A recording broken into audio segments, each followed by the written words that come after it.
Nous avoir choisi pour vous informer. Bonjour à toutes et à tous et bienvenue dans cette édition de 13h15 de ce lundi 13 décembre 2016. Cela dit, la communauté musulmane de notre pays, à l'instar de celle du monde entier de la secte Tidjaniya, ont commémoré hier la fête du Mouloud, ou fête de la naissance du prophète Mohammed, paix et salut de Dieu sur lui. À cette occasion, les fidèles musulmans se sont retrouvés dans les mosquées et autres lieux prévus pour la circonstance. Quant aux autorités de notre pays, ils se sont retrouvés à la grande mosquée de Niamey. Les thèmes forts de cette cérémonie avec nos reporters Abari Ousmane et Ablaye Moussa.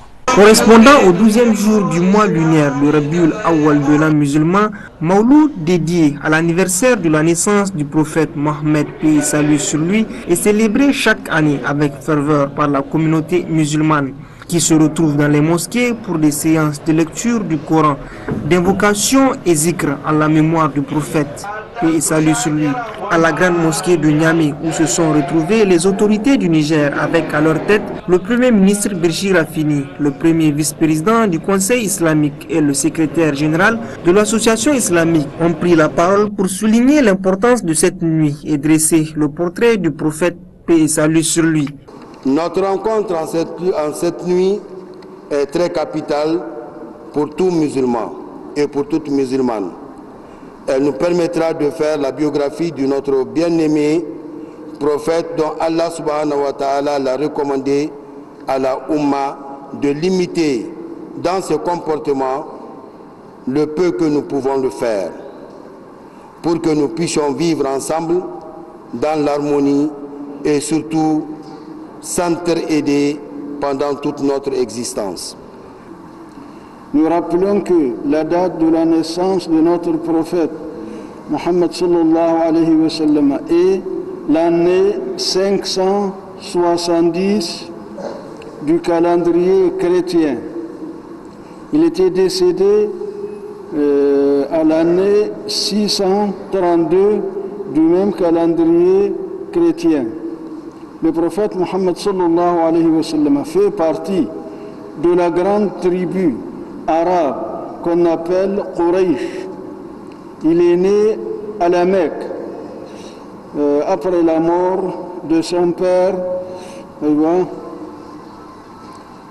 Abdullahi, fils de Abdul Muttalib, et sa mère est Aminatou, fille de Wahb. Après la lecture du Coran, une fatia a été dite pour que Dieu descende sa miséricorde sur notre pays.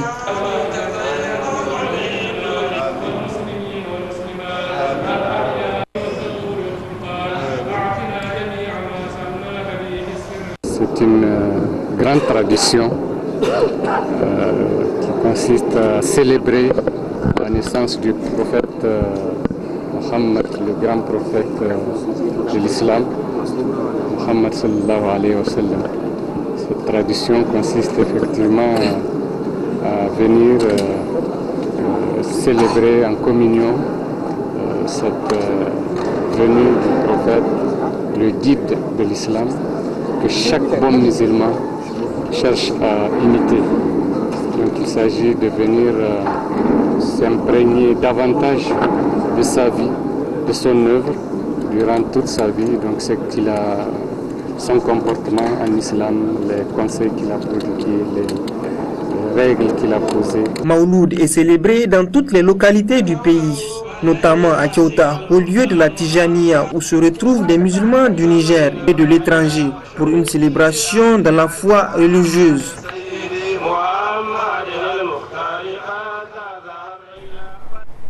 La suite de ce journal, après le Bénin, le Nigeria, le Burkina Faso, sur le tour du Niger à travers le LASDEL, d'accueillir le 4e atelier du programme MIG d'Evry, une rencontre de 5 jours qui débute ce 12 décembre dans les locaux de LASDEL. Suivez plutôt. Migration, mobilité et développement en Afrique. C'est sur cette thématique que se tient le 4e atelier du programme MIG d'Evry, qui est un projet qui vise à réfléchir sur la problématique de la migration, notamment en Afrique de l'Ouest. L'objectif de cet atelier pour nous est donc d'une part de renouveler nos connaissances en tant que chercheurs, mais aussi de travailler de manière beaucoup plus approfondie avec donc, les acteurs du monde du développement qui interviennent justement sur les questions de mobilité, de travailler davantage encore avec les médias pour faciliter donc le transfert des connaissances scientifiques en direction de la population, en direction donc de ceux qui en ont le plus besoin.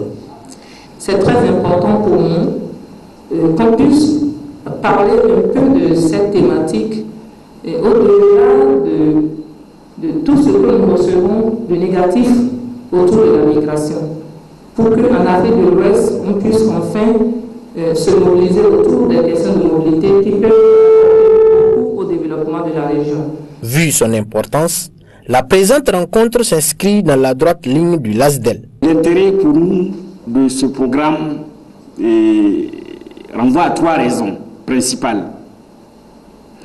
La première, c'est que cet atelier permet de poursuivre les réflexions entamées par les chercheurs de notre laboratoire sur le thème des migrations il y a déjà quelques décennies. La deuxième raison, c'est que l'atelier vient booster également un processus de structuration du pôle de recherche mobilité, migration, frontières qui est en bonne place dans notre programme scientifique. Enfin, la troisième raison, c'est que cet atelier inscrit le LASDEL dans une dynamique globale de, migration, de réflexion sur les migrations. Initié par le LASDEL et ses partenaires, ce 4e atelier du programme MIG d'Evry, qui durera 5 jours, a regroupé des participants venus de 16 pays d'Afrique et d'Europe. L'extrémisme violent face aux journalistes nigériens, c'est le thème d'une conférence débat qui a réuni les hommes et femmes des médias. Le compte rendu avec Hamza Moukela Ablamoussa. La présente rencontre qui réunit les journalistes des médias publics et privés autour de la thématique de l'extrémisme violent vise à mieux outiller les hommes et femmes des médias sur un sujet aussi préoccupant que l'extrémisme violent. Ce phénomène, comme vous le savez, affecte depuis quelques années notre région et même certaines régions de notre pays avec des conséquences incalculables sur la vie de nos populations, l'économie nationale. La lutte contre ce fléau déjà nouveau nécessite la contribution de tout un chacun et particulièrement les journalistes et les médias. Le thème de notre conférence évoque une série de questions d'une actualité brûlante relative à l'attitude que le journaliste doit adopter face à l'information sensible, complexe, violente, en rapport notamment à l'acte terroriste. En d'autres termes, quelles sont les précautions que les professionnels des médias sont tenus de faire valoir en ce genre de circonstances, sachant que les terroristes auteurs de l'attentat ont aussi intégré dans leur calcul d'agresseurs ce précepte déjà de guerre psychologique qui tentent d'imposer via des canaux médiatiques qui informent de leurs méfaits criminels. Notons que cette rencontre est la première d'une série de conférences en partenariat avec l'ambassade des États-Unis d'Amérique au Niger qui se dérouleront pendant 2 mois pour permettre aux journalistes de mieux cerner les questions relatives au phénomène de l'extrémisme violent et mieux contribuer à la lutte pour son éradication dans notre pays et dans la région ouest africaine. Du sport à présent avec la 10e journée du championnat national de football Ligue 1. La première rencontre donc a opposé l'association sportive des forces armées nigériennes à l'association sportive de la garde nationale. Un match qui s'est soldé sur un score d'1-0 en faveur de l'AS Fan. Ibrahim Soumeila Mourabou pour le compte rendu. AS Fan Garde Nationale suivi de Sahel AS Douane, 2 affiches qui valaient bien le déplacement du stade municipal samedi après-midi. AS Fan Garde Nationale, les 2 équipes ont sorti la grosse artillerie et s'engagent dans des actions pour ouvrir le score, mais sans succès. On s'acheminait sur un 0-0 lorsque la défense de la garde baisse les armes et but des bérets verts. L'entraîneur des bérets rouges en colère contre son défenseur. C'est une déception personnelle et ce même joueur m'a répété 3 erreurs et ça m'a coûté cher. Et là vraiment, je ne sais pas quel mot faut-il dire, avec le même joueur qui commettait un dernier défenseur qui se couche en face d'un attaquant et de son rang international. Je me pose la question comment il est arrivé à ce point. C'est dommage, c'est le football. Il faut qu'il y ait toujours un perdant et un gagnant. Ils ont gagné. Mais je suis vraiment déçu. Côté vainqueur, on reconnaît que ça n'a pas été facile. L'adversaire était de taille. C'était pas gagné d'avance. On savait même en conférence de presse, nous l'avons dit. Ça n'allait pas être un match facile. J'ai eu raison, c'est comme ça. Mais nous, l'essentiel, c'était d'avoir le gain du match. Le but a été tardif. C'est bien que l'état d'esprit soit maintenu jusqu'au bout, parce qu'on s'était dit que quel que soit le salon du match, il fallait rester concentré. Le but peut être patient, le but peut venir à n'importe quel moment. Et surtout de ne pas encaisser de but. Moi, je crois que c'est ce qui s'est passé cet après-midi. On savait que c'était un adversaire difficile, que le match allait être très serré. Bon, l'essentiel c'était d'avoir les 3 points, on les a. Nous allons continuer sur cette dynamique de la victoire, n'est-ce pas, pour aborder les autres matchs. Voilà, l'autre rencontre jouée dans ce même cadre, c'était le match qui a opposé le Sahel Sporting Club à l'AS Douane. Et c'est l'AS Douane qui a donc vaincu le Sahel sur un score de 3-2.